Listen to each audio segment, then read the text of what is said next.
a complete shit show.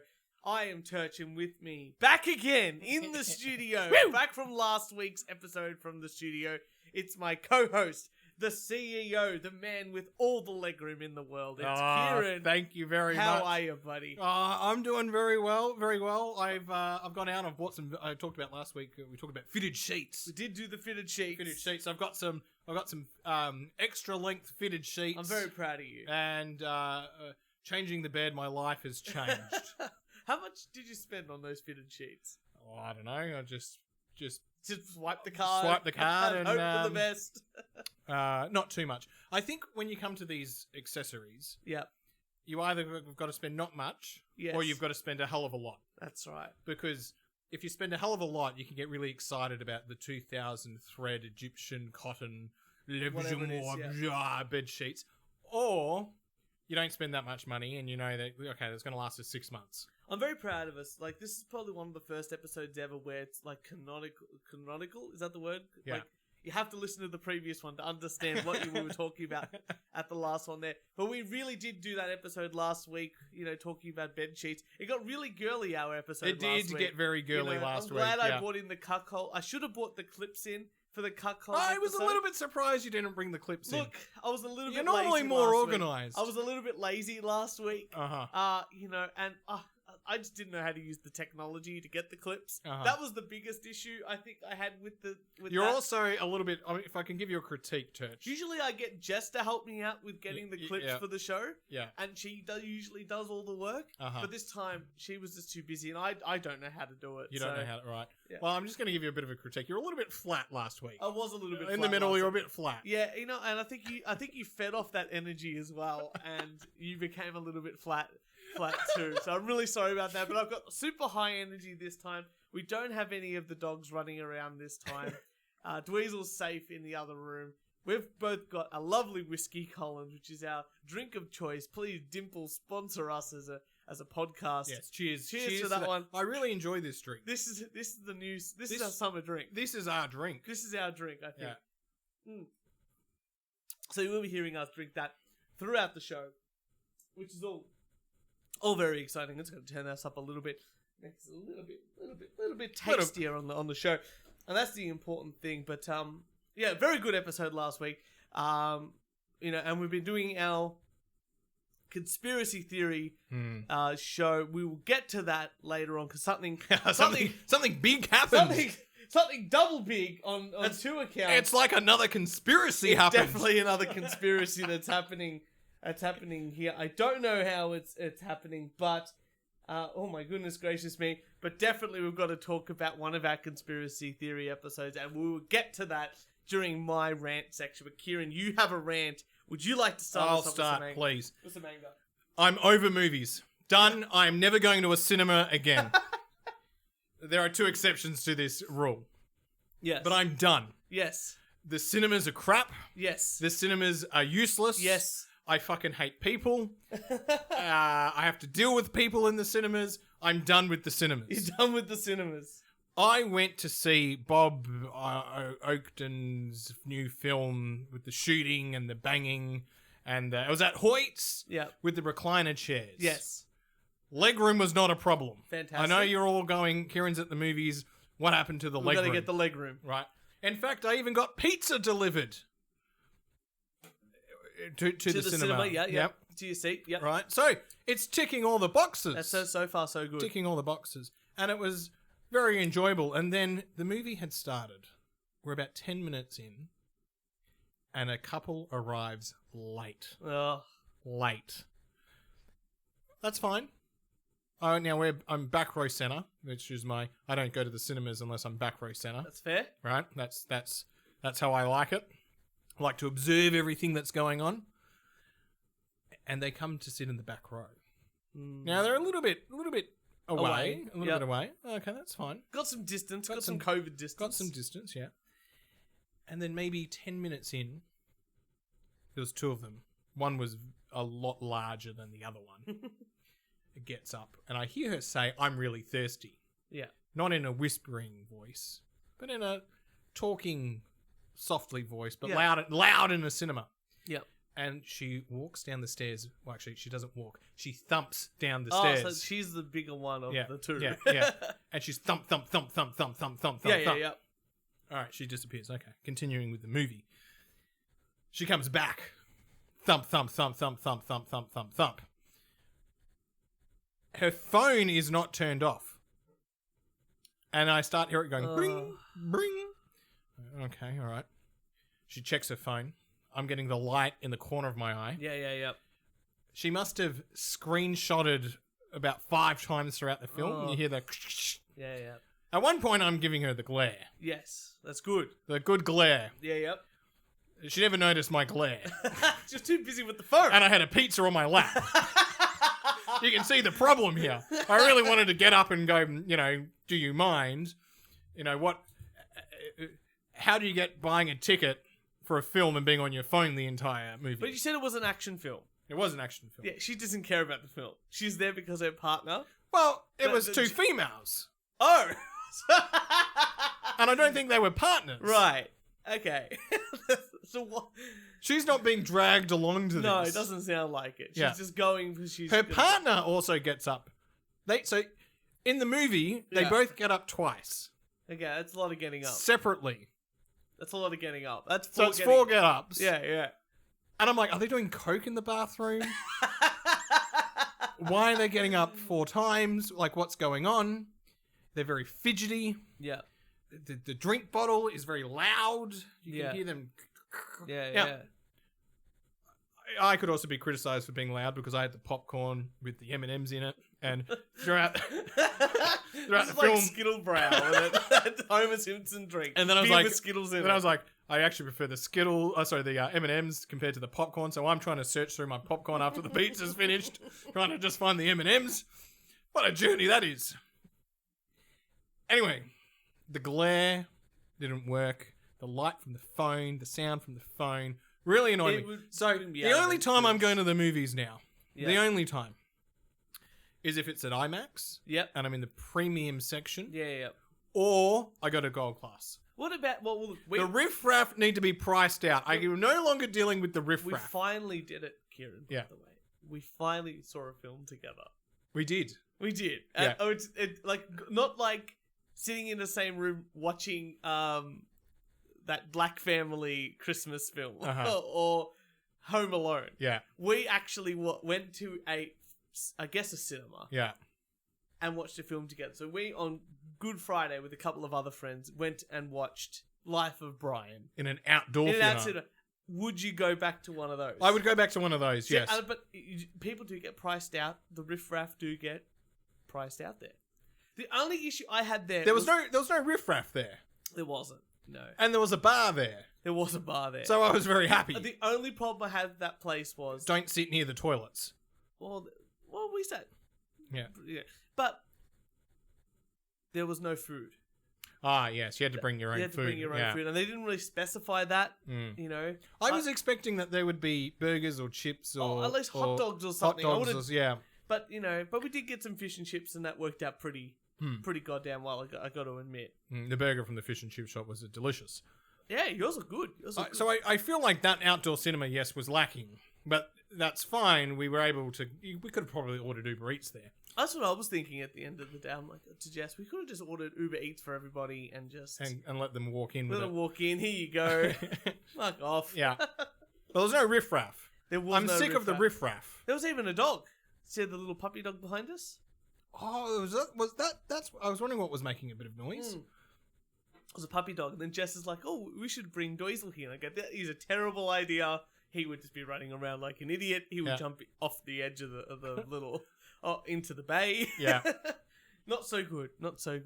But a good experience of that. When Dweezil's about 10. Yeah, when he's an old man dog. Old man dog. He's relaxed. And he just wants to sleep. Yeah, just wants to nap on my chest. Yeah. That's when you can bring Dweezil to Not now when he's 2 years old and wants to terrorize. And destroy all the beanbags. Exactly right. Not going to happen. All this piss on everything. Especially because it was fake grass. He's used to that. He's got to mark his territory. That's Absolutely. Right. I'm very glad we had that cinema experience together because you were on a beanbag, so you had every single bit of leg room. Oh, it was so comfortable. You nearly another half an hour in that film when you would have been asleep. That's right. I never fell asleep. For For bloody sure. I think I've ranted about this before. Mm-hmm. But I was collecting some articles today to talk about news, all that sort of stuff. But auto plays on videos on news sites that just automatically play when you click on an article. Yeah. Really annoys you? Yeah, I think that... you don't have ad blocker? I do have ad blocker, but it doesn't block the videos automatically playing. Blocks all the ads. Yeah. Perfect. Yeah. You know? And I got to admit, I miss out on a lot of news because I go, oh, this looks like an interesting article, and I click it. And it's like, oh, the only way you can read this news site is to disable your ad blocker. And then I go, well, no. I don't think I need to read you. You can go fuck yourself. Uh-huh. You know? So close that. But I found a new one today. I was scrolling through a news site for one of the articles we're gonna go through later on. And on the side, a little banner, like the banner. It's like I can't remember what it was for, but there was an X button to close. I'm like, oh, I'll just click the button. It'll go away. It's a trap. I click it and nothing closes. It doesn't even take me. I was expecting, if it doesn't close, it's going to be a pop up for porn, and I'm going to have a Trojan through my computer. Whatever it is, some spyware, some malware. Look, I've dealt with it before. I used to use LimeWire. I used to use Kazaa. I've dealt with some terrible stuff on my computer back in the day. You've handed over a couple $100. Yeah. You've got all your personal files back. You know the Hippo, drill. The Hippo's got my credit card. Yeah. It's in safe hands. Yeah. That's the important thing, But it didn't even close, and it didn't take me anywhere. It just blocked. It didn't even block the article. It just sort of sat in the corner. And I'm like, this is more infuriating because I can't do anything and it's not blocking me from seeing anything. It's the worst of both worlds. It's not doing a job of making me want to close out of the article, but it's also making me hate reading the article that I can fully read. I don't know how they've done it, but they've made it twice as annoying with doing less work.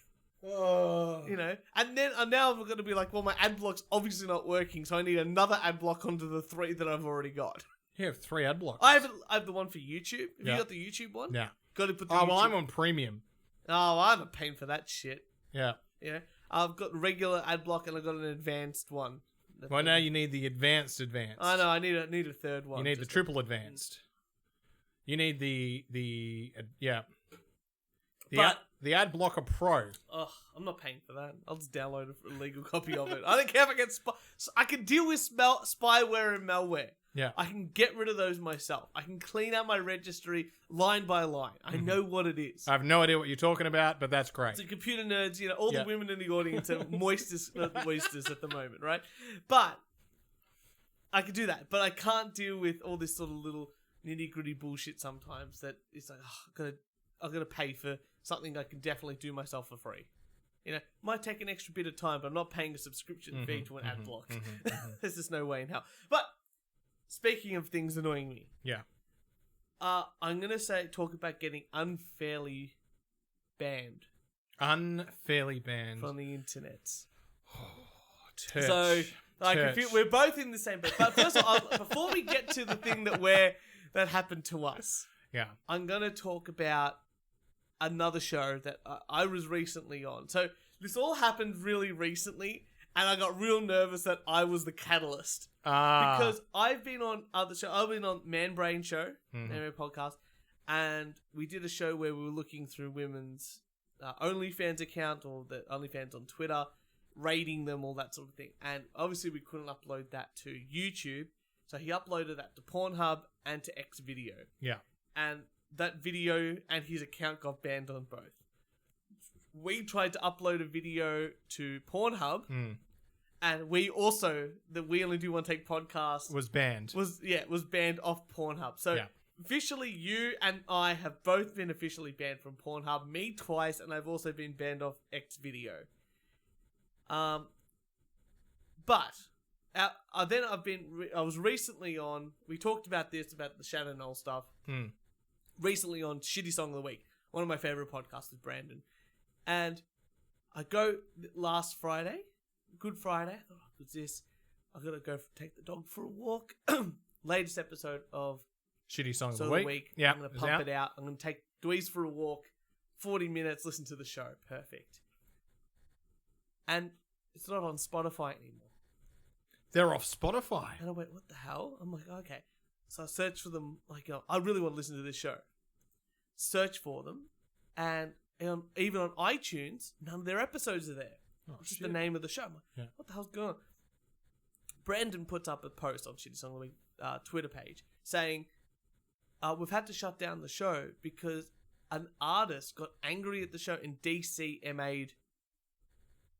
What the hell does DCMA mean? Like, said that how they were using the song wasn't in fair use. Right, okay. But it's a critique show. It's a roast show. Yeah. So, of course, it's fair use. Yeah. So, it's a rapper. I can't remember his name, but I'll find out. But a rapper found out about the show, didn't like what they were saying about his shitty rap song on the show, and just said you have to take got his record company, Universal Music, to force Shitty Song of the Week to close down their podcast. Their entire podcast. They couldn't do anything. And they can only release stuff on their Patreon. So everyone subscribe to their Patreon, right? Very glad to say they're back on back on Spotify? I think they're on Spotify. I had to listen to that today through Podbean or something else. Podbean, yeah. Yeah, something like that. I didn't care. I just wanted to listen to the show. They had Larry on the show. He's a great guest from that Larry show. Check that out too. But it was Bruce Springsteen versus Chicago. Both of those artists are terrible. Chicago for me was the worst artist in this case. Yeah. But they got unfairly banned for providing a roast show, a review roast of a song. Ridiculous. Unbelievable. Moving that on to our issue. Yeah. And they've got freedom of speech in America. They certainly do. Yeah. On the other end of the spectrum is Australia, who are we're just the worst here. It's the good beaches tax. What can I say? You know, we have some things that are good, right? But I get this email, was it yesterday, the day before, something? I sent it to you. Yeah, I saw the screenshot. Straight to you. And I get this email that says, your content violated YouTube's community guidelines and has been removed. And I was like, oh my God. You know this is an algorithm. Yeah, I know. It's not really a person. I know it's an algorithm. And it said, hi, we only do one take podcasts, which is really weird to see. Yeah.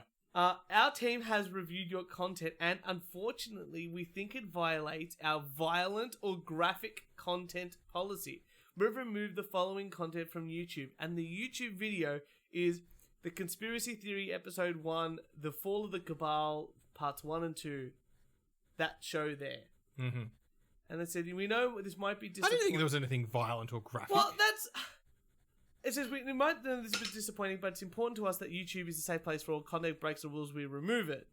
We think it's a mistake, you can appeal it, we can take another look, keep reading for details. Apparently the content contains violent or graphic footage posted in a sensationalized or exploitative manner is not allowed on YouTube. This includes footage of audio of imagery involving war, accidents, medical procedures, and other such scenarios that are intended to shock or disgust our viewers. Please remember that these are just examples. Don't post content if you think it may violate this policy. We review educational, documentary, artistic and scientific content on a case-by-case basis. Limited exceptions are made for content with sufficient and appropriate context and with the purpose of posting is clear. Now, this is where it got me when I read through that. The big thing is, we say very explicitly at the start of the show that we are reviewing and roasting and laughing at this conspiracy theory video. Because I went back and had a bit of a listen. Make sure that we covered all our bases. That's we right. definitely say right at the beginning that this is what we're doing, and everyone join in and have a laugh with us. Very explicitly, we had people chiming in and laughing along with all the comments, all that sort of fun stuff. It's been banned off YouTube. We've officially got a video banned off YouTube. I don't know. We'll have to discuss if we're going to appeal it or not. But we're not banned yet. We're not banned yet. Yeah. But this video has definitely been taken off YouTube for the time being. but you can definitely listen to the audio of it on SoundCloud and Spotify and all the other audio places, because it's definitely up there. And it's actually probably a better version of it. You don't get the visuals, but you don't really need the visuals. you really don't.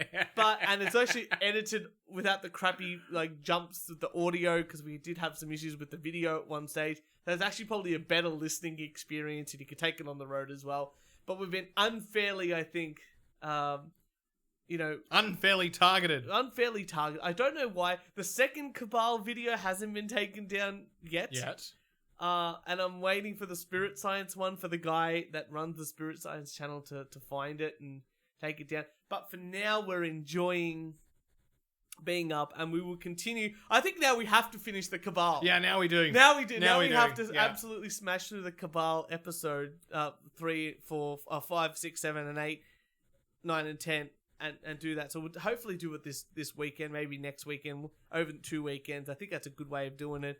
But more importantly, if you do want to listen to the first episode of the conspiracy stuff and the review of the Cabal parts 1, Fall of the Cabal parts 1 and 2, please do, because it is now our most listened to episode ever. Every single day, it's like racking it up. It's got like 1,500 listens. Wow. More than any other episode. More than our episode with Maximum Bob. More than our episode with the diaper guy. More than all the episodes we did with the listening to podcasts by porn stars. All of that. It's just smashing it, and it's continuously growing. The people want conspiracy theories. Now, the great thing is, I was like, why is this the case? If you type in the Fall of the Cabal on Google, we are the 3rd entry.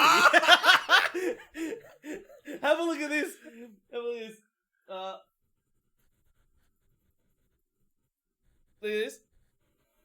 So number 1 is the Fall of the Cabal on Apple Books, and then Fall of the Cabal and the 3rd is Conspiracy Theory Episode 1, Fall of the Cabal by the We Only Do One Take podcast. Woo! We're number 3. We are number 3. Amazing.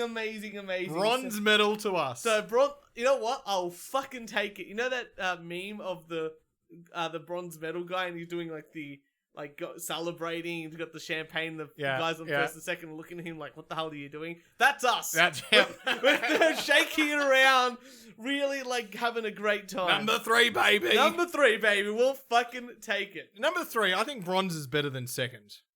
Because you haven't got gold, but you've got the podium. Mm-hmm. You're very grateful to be on the podium. You're on the podium. Silver, or number 2, is, we didn't work hard enough to get gold. You could have pushed a little bit more, My genetics could have been a little bit better, and I could have beaten Usain Bolt. Yeah.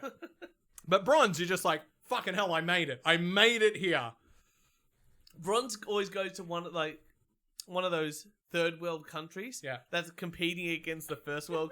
We can't compete with China or USA in running or in gymnastics or whatever they do. But we can potentially get that 3rd place, and the 3rd place is like a gold medal. Yeah.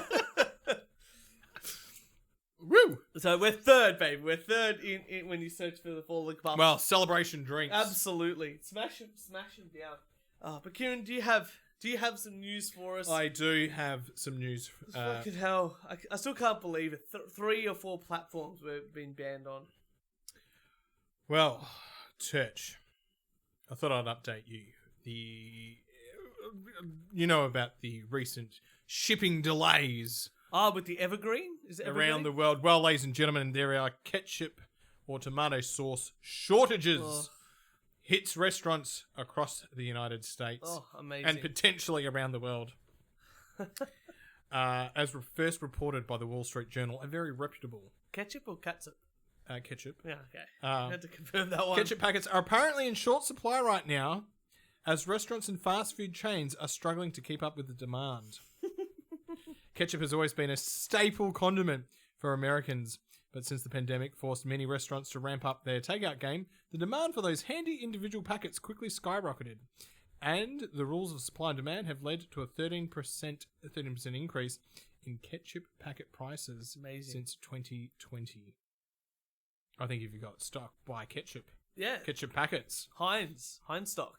Fast food chains have always handed out these disposable packets. Bullshit. Here in Australia, they charge 20 cents. You don't get them. More. You don't get them for free. More these days. Oh God, what are they charging these days? Well, when we got fish and chips, they charged us $1 each for those little pots. No shit. Fuck off. Dead set. Thanks for you transferred us the money, so it was all good. That was the waiting fee. Wow, Yeah. $1. They were big pot. They were big though. They were, They were. but still, McDonald's, it's still free. outrageous. Outrageous. Macca's living up, doing well. Anyway, as a result of the supply chain shortage, many restaurants are limiting the number of packets they give to customers or resorting to purchasing generic ketchup brands they don't normally use. That's okay. I don't care. If I'm going to a fast food restaurant, I'm not looking for a specific brand. If you're used to ketchup and they give you tomato sauce, you're going to be angry. But I prefer tomato sauce. Yeah, well, what if they're out of tomato sauce and they gave you ketchup? I don't really know the difference.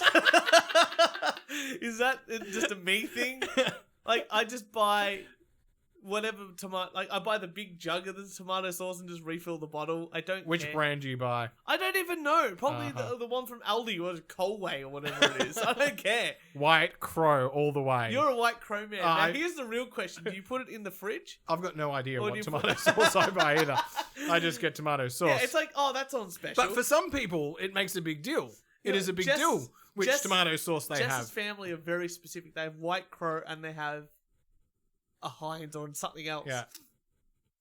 And one lives in the fridge and one lives in the pantry. Oh, wow. But not only that, they only use certain sauces for certain dishes. It's a full wine complex. I'm just like, oh, that's on the table. I don't really care. This is fascinating. Next time I see Jess's father, Mark, I'm gonna have to find out more I'm pretty about sure this. they still do this, but every so often when we would go over and we'd have fish and chips, it would there'd be like this sauce debate, and I would just be like, oh,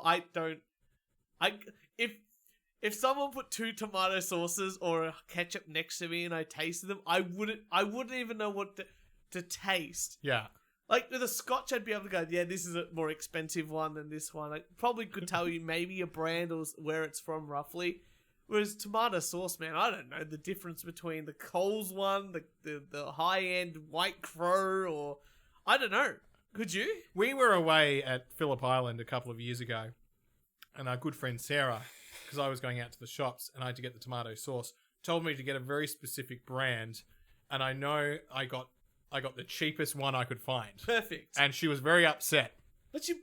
Very upset that When we go up to Phillip Island and Yeah. I have to feed 30 people, or to 10 people over Yeah. 3 days, Yeah. and I need tomato sauce for chips, Yeah. I buy the cheapest sauce. one. Right. Because you know Thank what you. no one cares Do you about? put it in the fridge or not in the fridge? We have the sauce in the fridge. Okay. We have the sauce in the fridge. Oh, all my sauces in the fridge though. My barbecue, my aioli, See, I'm sriracha. the tomato sauce sometimes goes in the fridge, sometimes it goes in the cupboard. There isn't a consistent You know what? pattern. I have this is the paradox of my life. I have the tomato sauce and the bottle ready for use goes in the fridge because I figure if I'm going to put it on something hot, I want cool sauce. Okay. But That's never crossed my mind ever. But I've got a big jug. Yeah. I buy the big jugs and I just pour refill the old jug, Right. the small bottle, the squeeze bottle. Yeah, aren't you worried that bacteria over a year will develop? So I just refill the big from the big jug, and the big jug lived in the pantry. Uh-huh. So I got both, really. Right. But they're the same brand of cheap sauce and the nice squeeze. When do you bottle. replace the small bottle? I just wash it out when it's at the end. I wash it out. You wash it out It's plastic. It's and fine. then you reuse it. Yeah. So the small bottle that you got in the fridge, how long? A couple of years? How long has it been there? 5 years? 10 years? Well, we moved into this house 2 years ago, so probably 2 years. So it's probably 2 You years. know what? Okay. Jess has probably replaced it, and I don't know. I really don't pay that much attention, but I don't refill aioli because aioli doesn't come in big 2 liter jugs. Yeah. I mean, I've got other sauces. I've got the Worcestershire, yeah, that one. Yeah. And the other ones, which I'm sure I've only bought for one specific reason. Oh, really? Never use them again. And then when I go to use them, they're out of date.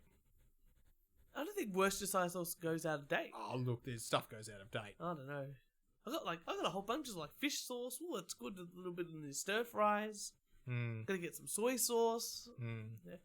I recently just finished a whole grind up salt. I know what you who want. the hell finishes a grind up salt? Actually, do you know what's amazing living with my housemates? The amount of... I've never, before I've lived with them, ever had to replace the salt or the pepper. Ever. Because we basically always cook steak for lunch. Oh, it's right, that's all you use. And salt and pepper goes Half on the the diet steak. must be salt and pepper. The salt and pepper has actually run out. You want some rosemary to put in the pan when you cook your steak? It's really nice. No. Oh, I use the. I've got the rosemary. Got the fresh stuff. Got the fresh stuff. You got the fresh stuff. That would be nice, but I'll give you some. all right, that'd be good. You take some from my little planter there. I'll give you some fresh basil as well. It just dried out some fresh basil. That's good. It's good for you. Welcome to the We Only Do One Take podcast cooking show. You know what? That's what this show's going to become. Conspiracy theories and us cooking shit like this. That's what's going to happen. Let me bring it back to the news because that's what we're here for. We're here for the news. All right? And I'm going to talk about something very close to my heart. Oxford University, big uni, wants to scrap sheet music over compliance in white supremacy. Okay, can you interpret? Yeah, so they want to end a focus in their music program. Yeah. Excuse me, a focus on classical music because the composers are complicit in white supremacy. Okay. So by only what do they mean by white supremacy? So what they mean is by only focusing on like white classical composers in their music teaching. Yeah. The whole school is complicit in being a white supremacist school. But isn't this just a historical thing that a lot of the composers years and years ago were just white? Yeah, because they're the ones that wrote the music down because they had the training. Yeah, and there was large cultural things in that there's composers today that are of all different cultures. Yes, that's right. So, the faculty came up with a series of changes to that came from the change. You know, they wanted to change the curriculum. And the change of the curriculum that they want to change arose because of the Black Lives Matter movement in demonstrations. So think about this. You're in England. Yeah. Where 90% of the population is white. Yeah. White guys. Yeah. Right? White people.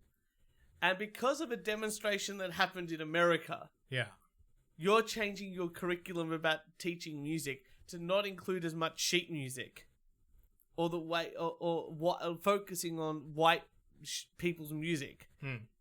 That's what's happening. That's the insanity that's happening here. Let me continue on. Students can skip musical skills like playing the keyboard. Now, when you're learning music, most people I play guitar. Don't you start with the keyboard or the piano? It's sort well, of you start with the recorder. Yeah. Right. And then you migrate to whatever instrument that you want. Yeah. But you know what? I don't play keyboard. Sorry, that is just the worst. Being a music teacher with like a primary school, teaching all these kids to play the recorder out of tune. Yeah. How does that music teacher live? Probably deafly. How the fuck does that teacher live? Well, look, with keyboards, right? It's not, or piano. It's not like you really learn. You learn how to do music theory because it's a very simple, laid out way of understanding. That's things. right. You put the coloured dots on the keyboard. And you follow the dots. And people can draw it. People I never played keyboard, right? Never did any lessons. I've been playing music for 20 years, right? But they still teach music How old theory. were you when you started? 8 or 9. Yes. Well, I was playing the piano when I was 4. There you go. Quit when I was 8. There you go. Well, you still got some catching up to do. But grade 2. I made it to grade 2. That's pretty good. That's pretty good. I'm very proud. Thank you. Can you tell? I don't know if that's an achievement or not. Well, I finished all my grades. Okay. For both electric and classical guitar. Yeah. So, and Jess also finished all of hers. But in piano. 4 years, I made it to grade 2. That's pretty good. Yeah. You should do 1 grade a year, but we'll go. Yeah. So students can now skip learning how to play piano, understanding piano, and conducting orchestras, because it represents it structurally centers around white European music, which causes. Now, this is the part that I find the most racist, right? So you can skip doing keyboards or conducting orchestras because the repertoire structurally centers around white Euro music. And again, this is what the racist bit, which causes students of color great distress. Isn't calling them students of color racist? Like, when did we have this class divide? Sorry, I would rather have a poll of the students over a number of years to understand if it's actually causing distress. Yeah. I have a feeling that a lot of these polls or a lot of these decisions, there aren't actually a lot of valid. It doesn't feel like it, does it? Look, if I was the teacher and my class was saying, look, I'm actually a bit upset because a lot of the music we're doing comes from white people, right? Yeah. And we're missing out on a lot of facts. I would sort of sit there and go, oh yes, there's a lot of music from Asian cultures, yeah. And there's African music, and okay, we're here to teach a musical program. Let's bring in. All right, I understand the points. Let's bring in some. But this is the hard thing, right? So for the education that I know, there's sort of 2 schools. Yeah. There's classical musicians, so you can go to school and learn classical music and go through that methodology. And there's modern music, which they consider like jazz, that sort of stuff. But classical is referring to the olden times. Well, classical is a very broad spectrum. Right, There's still people writing classical music today that you can learn, like modern classical music. Like, I learned a bunch of it.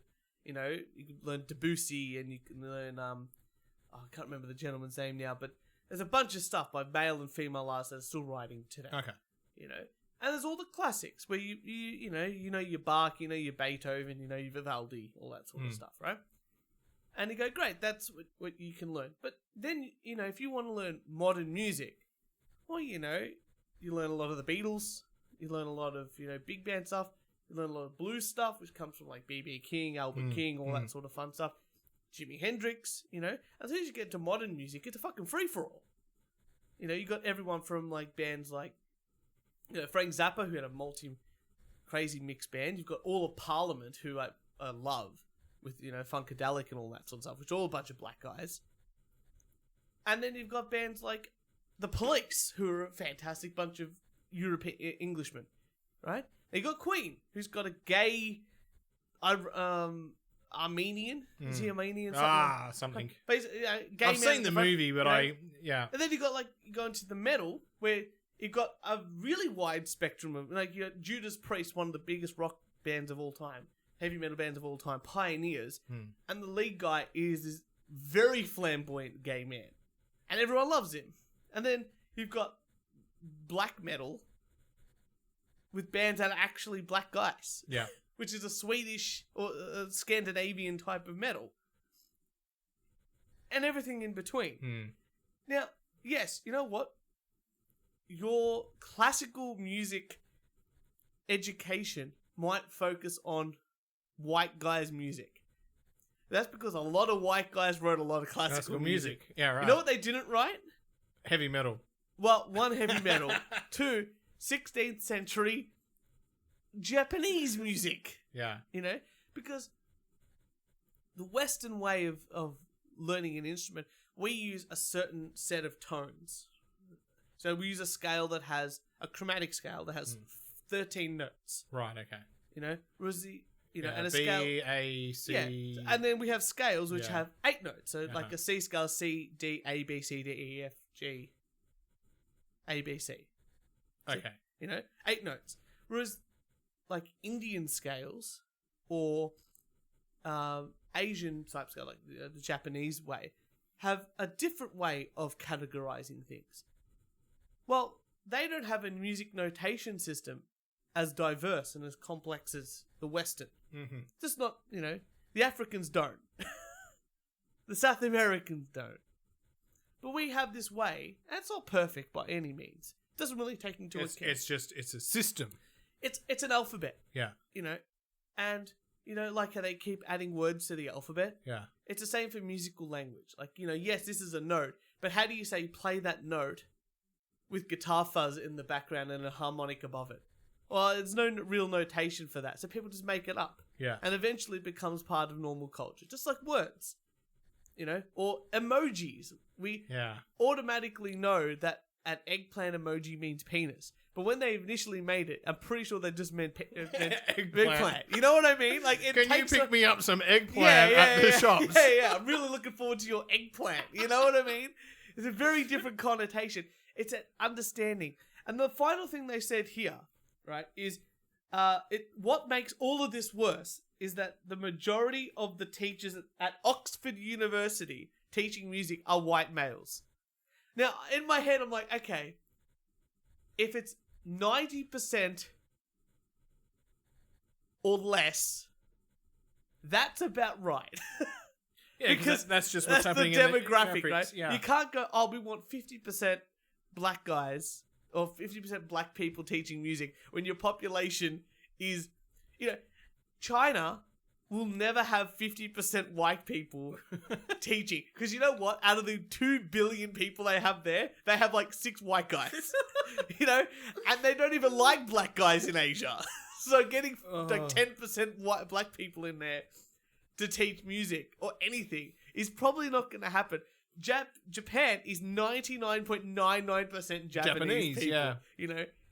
They're not going to go, you know what we really need at this company? We need a 50-50 with that and Indians. Like, it's not going to happen. Yeah. It's because it's just not going to happen. You've got to deal with the facts that are in front of you. Exactly. Yeah. And you just get, if you go to a school, you go into Oxford University, right? You're paying 100,000 euros a year, pounds a year, whatever it is, right? Or even if I don't know how you get there, whatever. And you want to study music, and then they go, well, we didn't get the best guy, but we do have this black guy who's pretty good, but he's not the best guy to teach you about whatever he's teaching. I'd be like, well, I don't really want to go to this school anymore. The reason I went to Oxford is for the prestige and to learn from the best, because I'm paying top dollar. Yeah. And I got in. Yeah. I don't want a second best guy. Even if that second best guy was a white guy, I'd still want the best. You want the best person. For the best, So I'm very frustrated that this is the conclusion that they've come to. Again, I think what you said is they don't really have... It doesn't seem like they ever have the statistics behind it.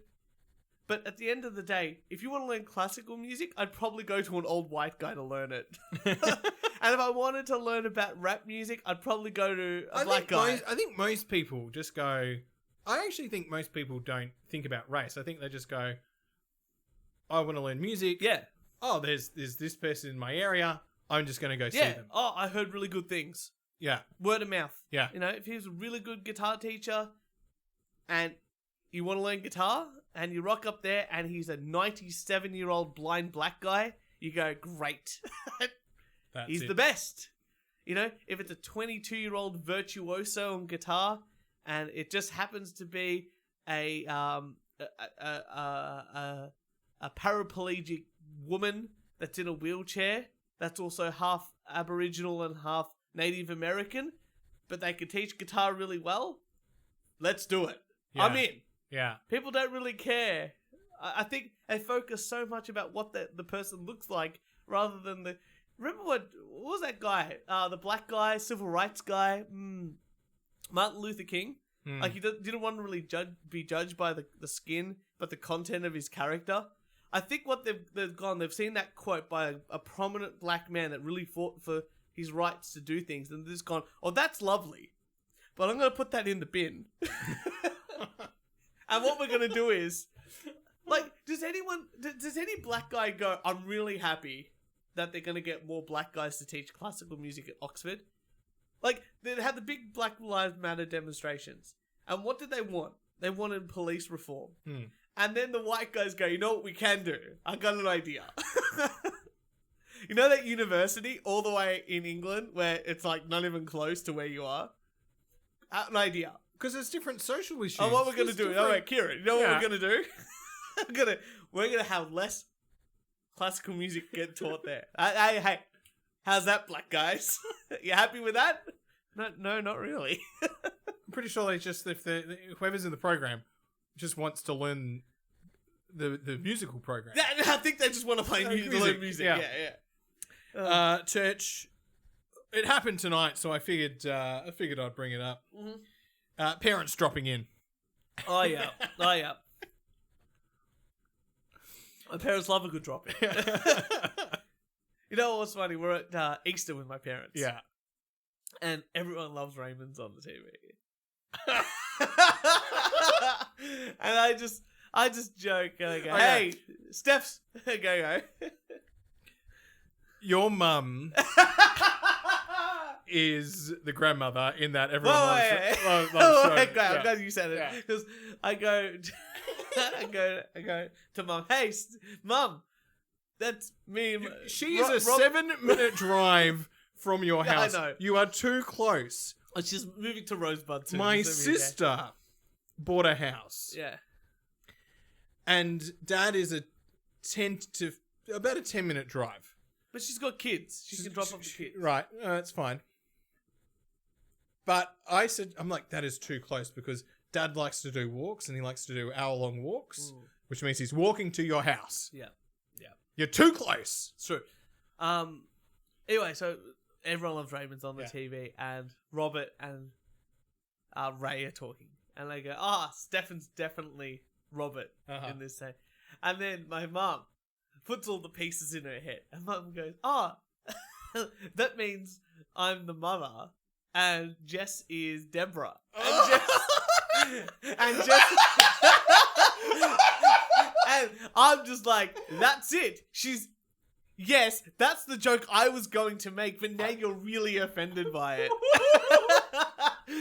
I'm like, and that's why we left early on the Easter Monday. Oh my god, so that just implies that Jess makes terrible lemon chicken. But she doesn't. She's a fantastic cook. I know, she's a fantastic cook. But to your mother, she'll never be a good cook. That's right. Never be a good cook. That's right. Oh, it was very funny. I had a really, really great time laughing at that one. Oh, can I bring that up in my wedding speech? Yeah, sure. Oh, wonderful. Good luck.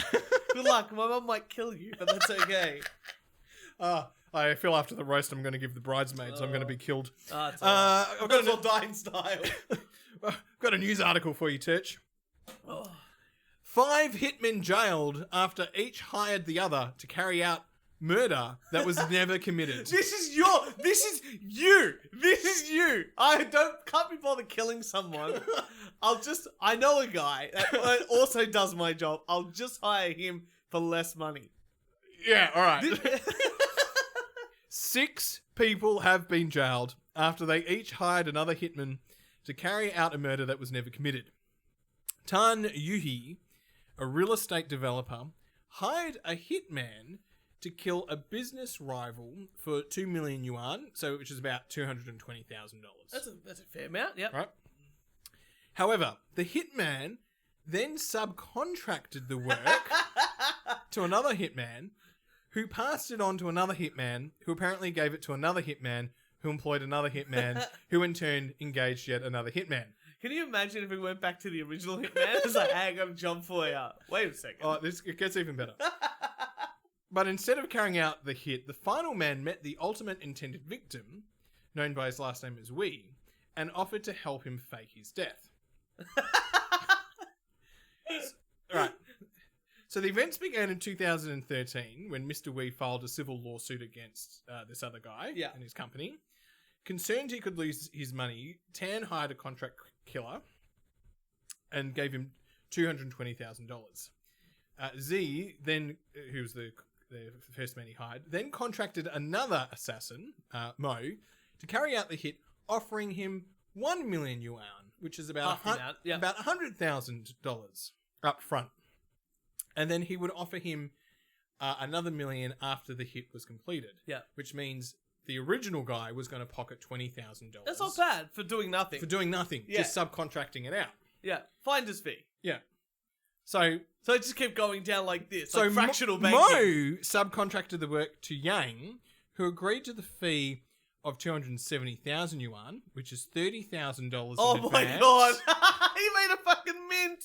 to be followed by 500,000 yuan, which is $55,000. So contractor number 2 Took a fucking... is getting $200,000. Yeah. Well, he's been given 100,000, right? He's got 100,000 yeah. yuan, and he's got to give. Basically, he's saying, "I'll give you 30,000, and then I'll give you another 50,000." Yeah. So that guy's pocketing 30,000. Yeah. Right? Amazing. This is just great. This is great. This is great. Yang then offered another person, Gongsheng, another hitman, 200,000 yuan Yeah. to kill Mr. Lee with 500,000 yuan. In other words, $22,000. Plus, yeah, so 70 there. So the middle guy's pocketing 10. 10, yep. Yep. And then he approached the 5th hitman, who offered him 100,000 yuan. So it's $11,000. Yeah. But then this hitman then met with Mr. Wee in a coffee shop and offered to help him fake his death. Mr. Wee agreed and posed with his hands bound so Ling could claim the fee and allow his target to report the attempted murder to the police. Amazing. And they all went to jail. They all went to jail. Oh, They all went to jail for 5 years. that's amazing. That's great. That is just... So what this tells If I'm me... going to give money to someone to do a hit job, I'm going to put in a clause. Do not subcontract this. No. What this tells me... That guy was a real estate guy, right? Yeah. He didn't shop around. What he did was I got $220,000. Yeah. And he just went to the guy that's worth and they... Instead of going to 5 guys, Yeah. he could have gone to those 5 guys And getting a quote. and getting a quote. Quote, yeah. And just saying, yeah, actually, this guy will do it for $30,000, dollars. He went to the most expensive guy, and the expensive guy just goes, The first guy is giving him the fee of, it's like a tradie. I'm giving you a ridiculous fee because I don't want to do it. Yeah, that's right. But if you pay me, it's worth... It'll be worth doing. It's worth doing. Yeah. It's the fuck off fee. Or the fuck off fee, that's right. Yeah. Or the tradie goes, I'm going to get it, but I'm going to subcontract this out to someone else. I'll be there to site manage. I'll come across at the end of the day, looking good, boys, and make my way out. Yeah. Like, it'll be enough, that 20 or 30K that I'm making, it's easy cash. Easy, yeah. I'm taking that. I'm taking that job. Oh, far out. Well, speaking of easy jobs, I got a story that links together, and then we're doing a very long episode. Do you want to listen to some of the Royals podcast? I do, because I haven't listened to any of it. Okay. A nice quick story here. Do you know why this podcast is so long? Because you get on on your 2 favourite topics, tax or music, and you go on for hours. I'm about to do a tax one. But this is the longer. Okay, so Jeff Bezos supports a corporate increase to corporate tax. Jeff Bezos. Yeah. Amazon, richest man in the world. Richest man in the world, he made the richest woman in the world as well. He did, yes. He did, because she did a lot. Yeah. Anyway. She fucked him. Anyway, so currently the corporate tax in America is 21%. That's 9% more than Australia. It used to be 35. It used to be 35. And now it's down to 21. 21, that's right. And that's why, business is booming. So anyway, he's said, I'm happy for it to go up to 27. Like he gives a shit, because he's not going to pay that anyway. He stepped down from Amazon. Yeah. He's no longer the CEO. I think he's just chairman now. That's right. He's still making money. Yeah. That's it. So he goes, it's important. Like, we probably need more money to put into infrastructure. Both the Democrats and the Republicans have been good at doing infrastructure projects, so I can drive my trucks around the country to my Amazon warehouses to deliver cheap goods to Americans. Mm-hmm. Perfect. Love it. So I'm like, infrastructure, hey? What type of infrastructure are you talking about? An article just came out recently. Now, one of the things that Biden was big on was allowing people to come into the country, right? Not anymore! Trump's wall will be completed under Biden. He said he's going to plug in the gaps. So there's gaps already because they haven't finished the wall. It's meant to stop. Biden was like, nah, no more wall. Now he's like, actually, I think we should probably finish it. Continue the wall. Continue the wall. So apparently, I didn't know this till recently. Apparently back in the day when he was a senator, he pushed a bill through to build a wall. To build 700 miles of wall basically what Trump's wanted. And during the Obama phase, when he was the vice president, he pushed through another bill to build another 100 miles of wall. So now he's just gone, actually, Trump's done a great thing. Let's continue it. Let's continue the wall. So he's done. He's literally gone against. Because there's a lot of space where there's no wall. Yeah, there's no wall. It's desert. That's right. But Trump wanted to fill it all in. Like, fuck is all. So Biden, from what I understand, has gone against every promise that he said. He said he was going to help alleviate student debt, and he said it's never going to happen. He's everyone voted for him because he was going to increase the minimum wage to $15, and he goes, "I am for government workers over the next 5 years." So he's not really increasing the minimum wage for everybody. Oh, look. And he's also said that he's going to be harsh on China just like Trump was. And he said, China is we've got cultural differences. He's not being very harsh on China. And he's already bombed more places. He has, yes. Than Trump has. Yeah. Yeah. Though I'm actually not reading too much of the information. I think if Trump was in office, he would have ended up doing the bombing. Maybe. Yeah. I don't know. Yeah. But we can only go with what we know, and what we know is Biden's done more bombing of countries. That is a factually correct statement. Correct statements. Amazing. Look, I miss Trump. He was so much fun. Do you know Fox News has lost something like 34% of their viewers now that Trump is not president? Yeah. Amazing. I just saw a thing recently. Biden fell down the stairs. Yeah. And the media's like, he's okay. He's okay. He's not going crazy or anything like that. He's not doesn't have dementia. He's not stuttering all these words and flopping things and forgetting things, even though he was doing that this whole campaign and talking about crazy stories. Remember we were telling that story about the guy what's it called? The guy at the pool. The kids were touching his leg hair and he was fighting the guy at the pool. No. Oh, crazy. Yeah. Amazing. He went crazy. Yeah. And just tell this, onion on your belt type story. It's insane. And then people do you remember when Trump drank water with two hands and people called him senile? Yeah, and yet Biden's actually falling down upstairs and not remembering how to say anything. I was going to say, I saw a meme and it was everyone at a pub. Obviously they're watching a soccer game, but they covered the, rather than it was a soccer game, it was a picture of Joe Biden walking up the stairs to the airplane. No, he makes it all the way up to the top without falling down, and everyone's like, woo! Classic. That was a great meme. It's a good meme. I'm digging it. Well, speaking of other people who are entitled and don't deserve anything. That was a good segue. Thank you very much.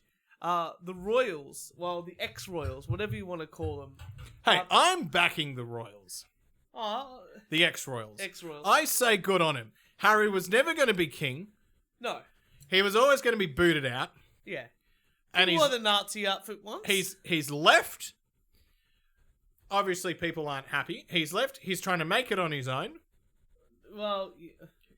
Good on him. Make it on his own is a big statement. He's in the land of freedom and opportunity. Well, you know what he's doing? He and Meghan have their brand is worth a lot of money. He signed and if I could invest... my mum was very upset about that Meghan and Harry interview with Oprah, right? Because my mum's a royal. And she goes, Kieran, what do you think? And I said, Mum, I'm very disappointed. And she was like... put $50,000 on it. No. She was like, oh my God, yes, finally he's agreeing with me. And I was like, I'm very disappointed that I can't buy shares in them. Yeah. Because they are going to capitalize on this brand. This brand is worth a lot of money. And I could be making a lot of money from them. Anyway. Or maybe you can capitalize on them. Yeah. Because they have an exclusive deal with Spotify to create podcasts. Can we get them on as a guest? You know what? I'm going to put it out there. Our podcast is 1,000,000 times better than their podcast. I'm just going to double check because they might have changed since that I checked. But no, this is the only episode. So they've got this exclusive deal to make and produce podcasts on Spotify, and they have done one episode right since December. And even we've done more episodes. Hey, even when I have to edit, I'm not that long. I don't take that long. So I'm pretty sure they're not that busy because they can speak with Oprah in her mansion. Was that Oprah's mansion? I was wondering where it was filmed. I think it was Oprah's mansion. Yeah. Quick, side note, sidebar, side beef. Yeah. Who buys your V-necks? I'm never a fan of the V. Turch is wearing It's a me. V-neck. I buy these V-necks. You buy the V-necks? I'm not a fan. I like the. In the summery sort of mood, I like to show a little tuft of hair at the top end. No, sorry. So we're going to listen to just a little bit of their show. It's called Archwell Audio. Mm-hmm. They've produced one episode. One episode, okay. I've listened to it. Yeah. And we're just going to try and see what's going on. Okay. What do you reckon? Fill in the blank. 2020, the year that. The year when we stopped taking our existence for granted. The year defined by vulnerability and uncertainty. The year that made us all look closely at ourselves. The year that empathy show up on every corner of planet Earth. When do they start The talking? year that... We'll get there. Okay. Now, have you noticed that the audio quality is fucking disgusting? Yeah, I have. It's really bad. Yeah, it's bad. Yeah. You know how much money they're getting? They could hire someone. We could do it. I will fix their audio for 200. We could be the people that that does the buttons and the stuff, and every now and chimes in with gold. You know, we'd live stream and it sounds better than this. You know, I could even play the bass line in the background if I really wanted. I became more grateful for the things and for the people around me. I was finally forced to slow down. Can I make The a year that critique saw here? horror and meanness This is a very long intro. It's very long. Yeah. We're going to be quick, snappy, punchy thing. surge and justice fight back. 2020. 2020. The year that changed everything. The year that changed everything. The year that everything changed. Also with an intro. Welcome to our... An intro needs to be timeless. As in, if they're going to be doing this into 2021, 2022, this intro is crap. Yeah. It doesn't apply. All right. Well, let's have a listen. They're about to introduce it. 2020 holiday special from Ultra Audio. I'm Harry. And I'm Meghan.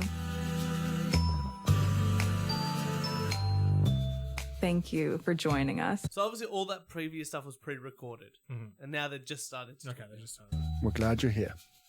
As we all know, it's been a year, and we really want to... Why is the background music still playing? I don't know. Okay. It's meant to finish. Yeah, it should finish, yeah. The compassion and kindness that has helped so many The background people music get should through it. fade. And at the same time, to honor those who've experienced uncertainty. So they're reading a script. They're reading a script. Yeah. I have a little bit of notes here, but at least I try to make it sound natural. Yeah. Like, you know, with a joke and this and that.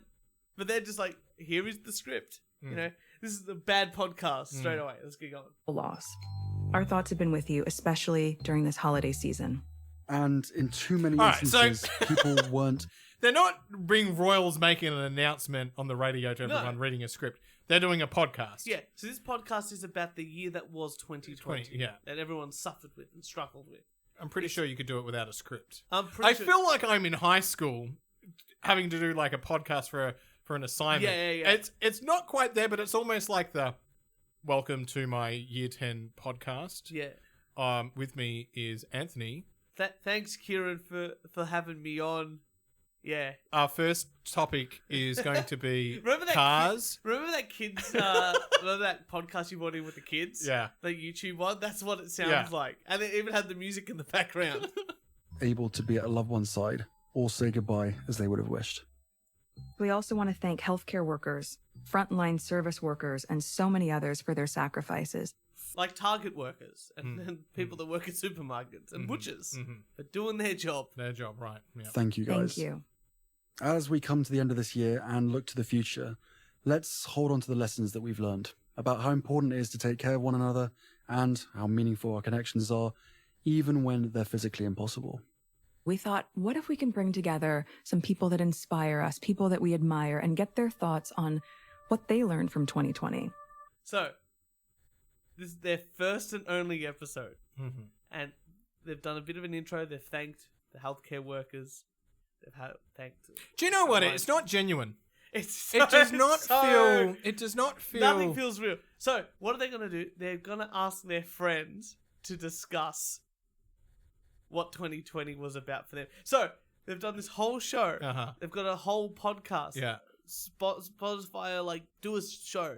They've put together this 30-minute show, and they've contributed less than 2 minutes of content so far, and that's all they're going to contribute. See, the thing about... All right, number one, it doesn't feel genuine. No. It feels very scripted. Yes. And I think be authentic and be genuine. Yeah. Right, you're no longer bloody royals. Stop being pretending to be royals. Yeah, right. Be genuine. Be authentic. That's why like people like his brother, because they're just like, I know I'm going to be king one day, but I've still got a wife and 2 kids. Yeah. 3 kids. Yeah.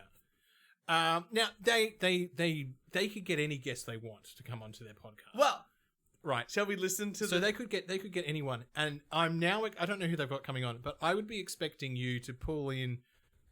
It doesn't even have to be a big name. Yeah. But someone who could come in and go, sort of be an expert on 2020. Yeah. And go, look, this has happened, but like blah, blah, blah, blah, blah. These are things that are going to happen and change, and these are considerations, blah, blah, blah, blah, blah. Are you ready? Yeah. So we asked a few friends and a lot of other folks, activists, poets, Athletes, writers, teachers, artists, people from all walks of life. Hello, my name is James Corden. My name is Rachel Cargill. Jose Andres. Christina Adana. My name is George the Poet, and I'm a spoken word artist. My name is Brene Brown. Deepak Chopra. Matt Haig. My name is Stacey Abrams, and I am a democracy advocate. My name is Elton John. A democracy advocate? My name is Tyler Perry. My name is Naomi Osaka, and I'm a tennis player. We asked them to record audio diaries and send them back to us.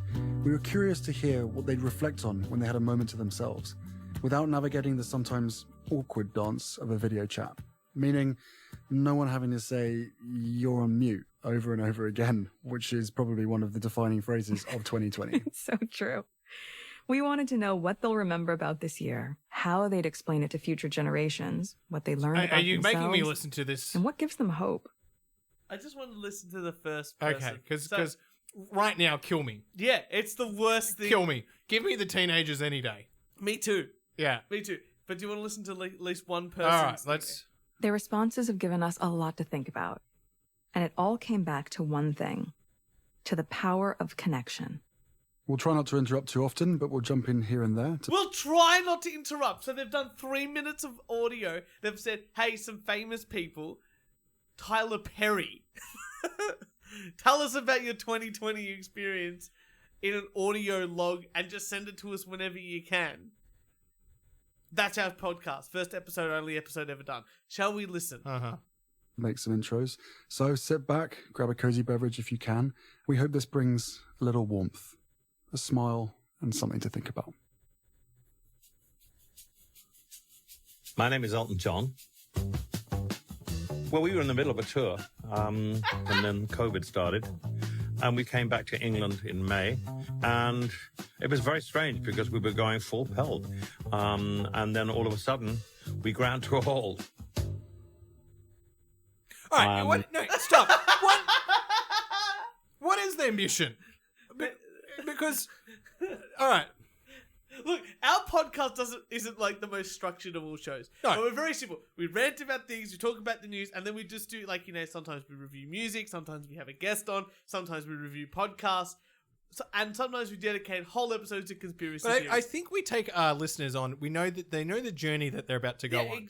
Right, yes. Right. We know they know the mission that we're about to go on, yes. And they come with us on the journey. Yeah. If they listen to us.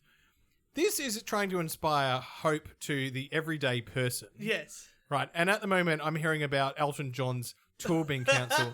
If I'm fucking down and miserable and depressed, I don't want to fucking hear about Elton John's tour being cancelled. I want you to give me fucking hope and resilience. Yeah.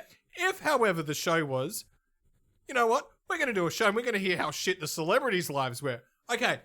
That's great. I now get where we're going. We're having fun. We're having fun. All right, I understand the show. Let's do it. This is a podcast. This is chopping and changing. My question is, who is the audience for this? Because old people don't like Harry and Meghan. Yeah. Right? Young people don't care about the royals at all. Yeah. So they've gone, make us a podcast. I saw Harry on James Corbin. Yeah. Where he was out on the bus thing. Yeah. Have you seen it? No. Okay, so he's out on the double-decker bus thing and he's showing him around and they do some... And James Corbin is actually having a laugh and trying to break Harry to get rid of his fucking persona. It happens a little bit. And I watched that, right? I watched it and I was like, yes.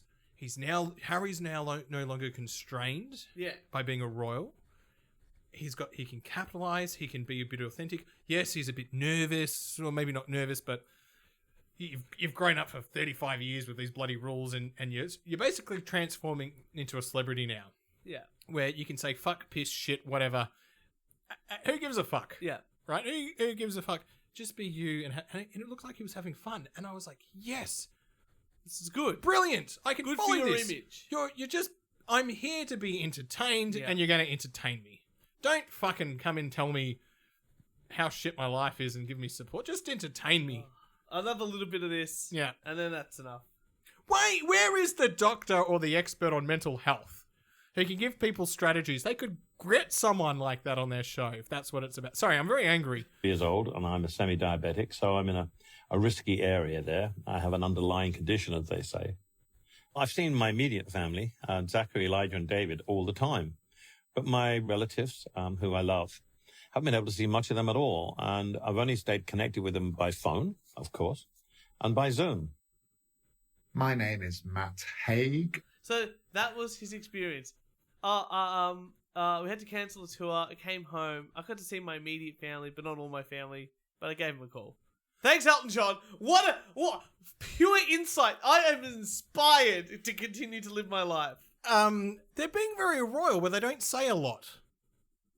Yeah. Yeah. They need to say more. What? Who?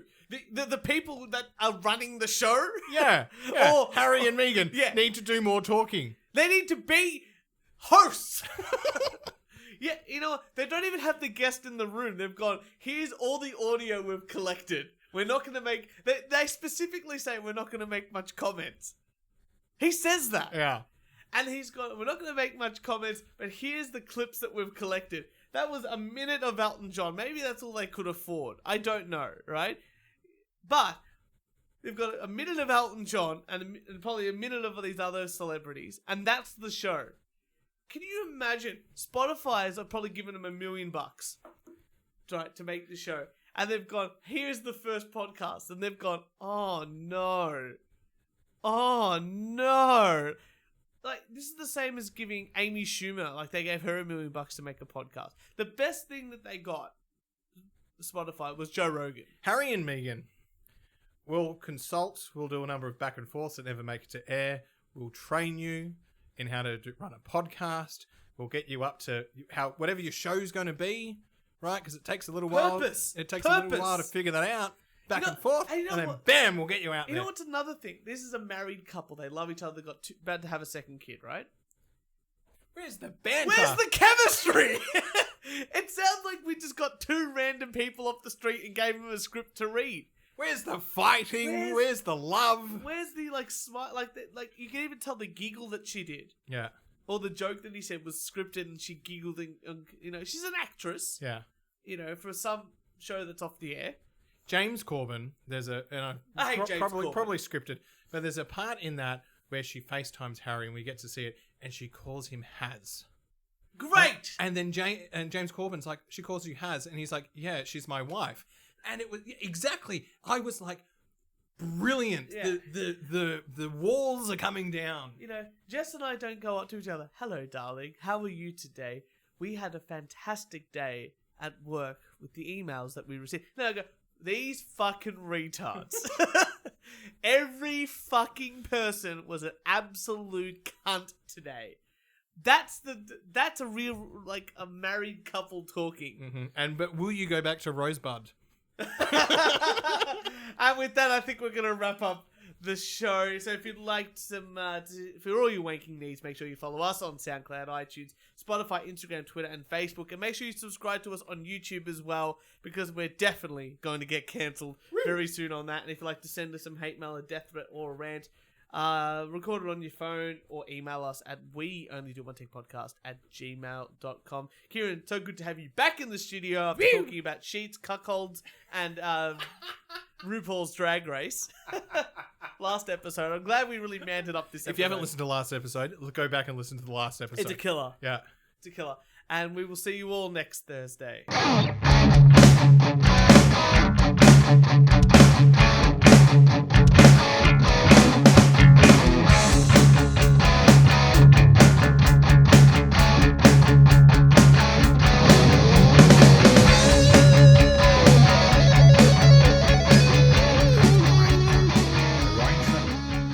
I'm just going to jump in here because Matt is being very modest. He's the author of several books, including the best-selling Notes on a Nervous Planet, which we love, as well as Reasons to Stay Alive. I don't believe them. That second one is about his own experience of severe depression. I was already in a bit of an anxiety dip anyway, as I often am in winter when the news started to come through. So it fueled all that stuff. I was addicted to the news, and I'd find myself scrolling and falling down sort of COVID rabbit holes. Close. What is with the music? Oh, it just gets worse. That's where the production is.